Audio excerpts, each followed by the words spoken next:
Hi, Sean here. Today I'm going to show you how to make your photographs look old, or to give them like an old vintage look, using these old film textures and these old paper textures I've uploaded to iLearn.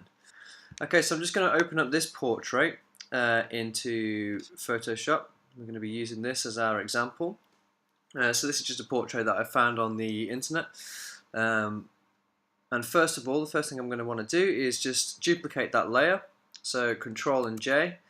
So that's just in case we make a mistake, and also just so we've got a reference point of our original. So the first thing I'm going to do is just make that into black and white. So I'm going to do that by Image, Adjustments, and I'm going to do this time by using the Channel Mixer. I'm just going to click down the bottom of the Channel Mixer in Monochrome, and then I'm going to use these source channels here, so red, green and blue, just to edit this a little bit. So I'm just going to bring out those levels in the black and white.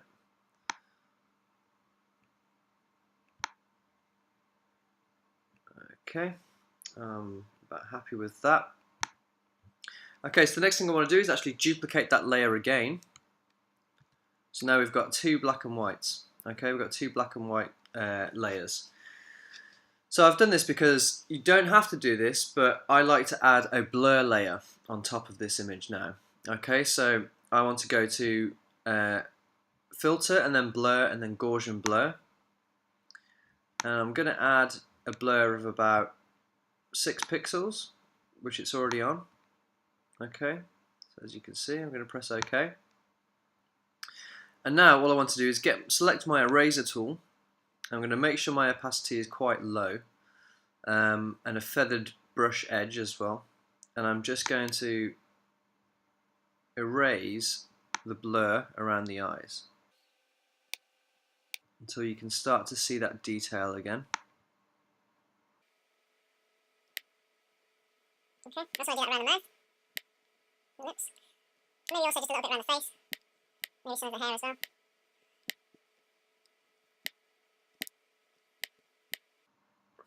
Okay, so when you're happy with that,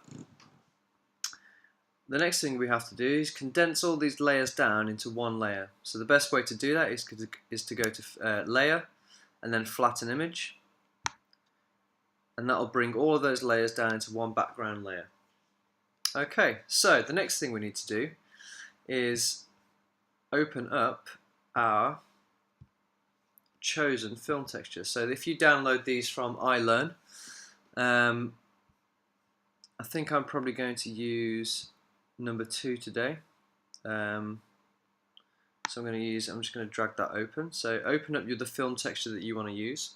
The thing that we have to do is make sure we've got our move tool selected, and simply drag our image that we've edited, our portrait, over onto that texture.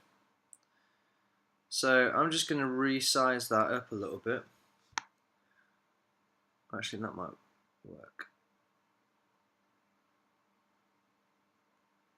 I might just make it a little bit bigger, so we can go to Transform and Scale. I'm just going to make that slightly larger.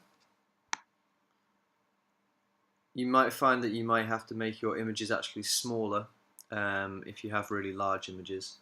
And it's exactly the same way to do it. So you go to Edit and Transform and then Scale. Okay, or you can click this Show Transform controls here. Okay, so now I'm happy with that. All I need to do is click on your blending mode section here. So in these options down here, these are all your layer blending modes. And the one that works really well, I found, is hard light. Okay, so as we can see now, there's like a real nice effect on that. You can also try overlay. That sometimes has a good effect. You can also try soft light and vivid light. But by all means, try all of them. They all have different effects. So let's stick with hard light.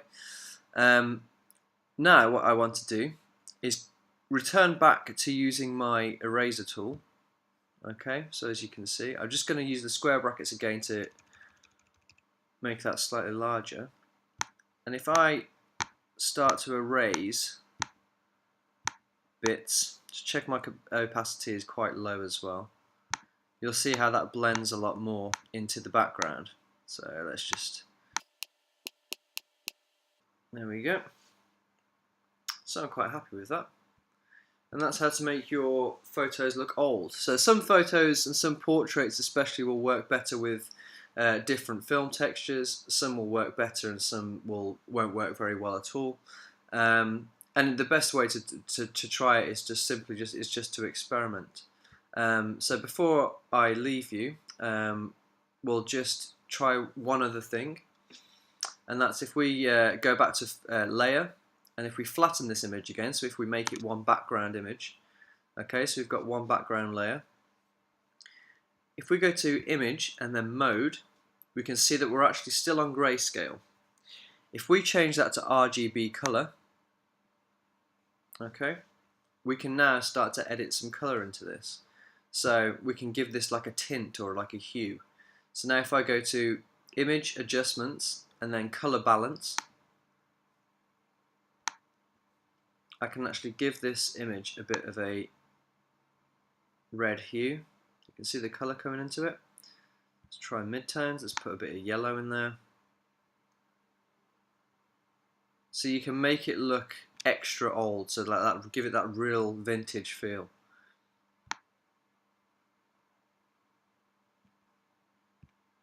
Okay, so I'm quite happy with that. And there we go. I hope you have some fun experimenting with this technique. And like I said, all the files and the textures can actually be found on iLearn. Okay, so have fun, and I hope that helps.